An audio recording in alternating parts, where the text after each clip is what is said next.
लेकिन ना हमारा प्रॉमिस था कि मैं कल की डेट में आप लोगों को करवाऊंगा अपने नए घर का टूर, इसीलिए आज बिना किसी डिले के हम लोग अपना टूर करते हैं जी स्टार्ट। ये दरअसल हमारे घर का छोटा सा एंट्री गेट है। फिर अबरार की गाड़ी, फिर हमजा की गाड़ी, मेरी मम्मा की गाड़ी, सारी गाड़ियां, टीवी लाउंज और ड्राइंग रूम ये इकट्ठे है क्योंकि माशाल्लाह हमारी फैमिली। अल्लाह ताला ने कुरान में सूरत तकासुर में इरशाद फरमाया है अल्हाकुमुत तकासुर। कसरत जमा करने ने तुम्हें डिस्ट्रैक्ट कर रखा है, तुम्हारी सारी की सारी तवज्जो जो है वो घेर रखी है। It's a rough translation, let's take it bit by bit. सबसे पहले अल्हाकुम, अल्हा it's a past tense verb which is basically अल्हा केम फ्रॉम द वर्ड लहवुन व्हिच इज ट्राइलेटरल फॉर्म, लेकिन इसका जो सुलासी मजीद फॉर्म है दैट इज इल्हा, अल्हा युल्ही इल्हा, दैट्स मस्तर। लेकिन जो रियल वर्ड है दैट इज लहू व्हिच लिटरली मींस एंटरटेनमेंट, तफरी। You are so busy entertaining yourself कि तुम्हें ये समझ नहीं आ रही है कि तुम्हारा रियल पर्पस क्या है। And that same word is used in सूरत हदीद अन्नमल हयातुद दुनिया लाइबुन व लहवुन। That same word is used, जान रखो, get it through your head कि ये दुनिया एक खेल और एंटरटेनमेंट के सिवा कुछ भी नहीं है। और वहां पे भी अल्लाह ताला ने इस लहू को एंटरटेनमेंट के जुमरे में यूज, डिस्ट्रैक्शन भी कह लें, एंटरटेनमेंट भी कह लें, क्योंकि entertainment end of the day है तो डिस्ट्रैक्शन ना। You could be using that same time in a productive way, लेकिन आप बिजी हैं, you keep on entertaining yourself. अब वो क्या एंटरटेनमेंट है, वो तकासुर है, उसके बारे में बाद में बात करेंगे। लेकिन सेम वर्ड एक और जगह यूज हुआ है सूरत मुनाफिकून में, या अय्युहल्लज़ीना आमनू ला तुल्हिकुम अमवालुकुम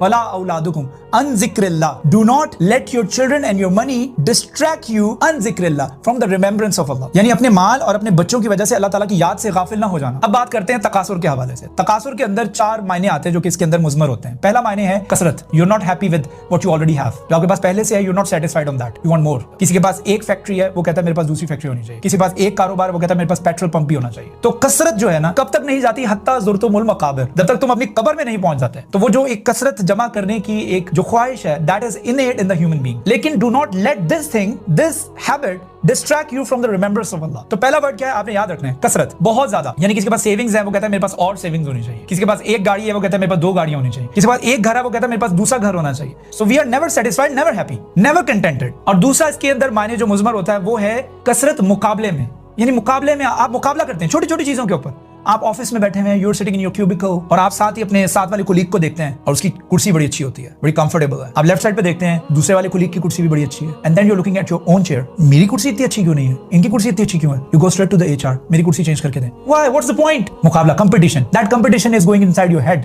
and it even happens in the kids. बच्चों में भी ये चीज होती है, मेरा बच्चा एक स्टार लेके आएगा, दूसरा बच्चा भी स्टार लेके आएगा, अगर तीसरा स्टार नहीं लेके आएगा, वो देखेगा दोनों ने स्टार लिए हैं, वो साथ ही डिप्रेस्ड हो जाएगा। That competition is going inside their head. और इस चीज को, इस आदत को, ये जो आदत हमारे अंदर बीइंग अ ह्यूमन बीइंग मौजूद है, इस आदत को इन व्लॉगर्स ने भांप लिया। इनको पता है कि हम कुछ प्रोडक्टिव करेंगे, कुछ टैलेंट दिखाने की कोशिश करेंगे, लोग नहीं देखेंगे, तो क्या करें, अपना घर दिखाते हैं, अपना किचन दिखाते हैं, अपने बेडरूम का टूर कराते हैं, अपने बाथरूम का। Nobody wants to see your bathroom until they really want to use it. Who is interesting to see someone's washroom? What's the point?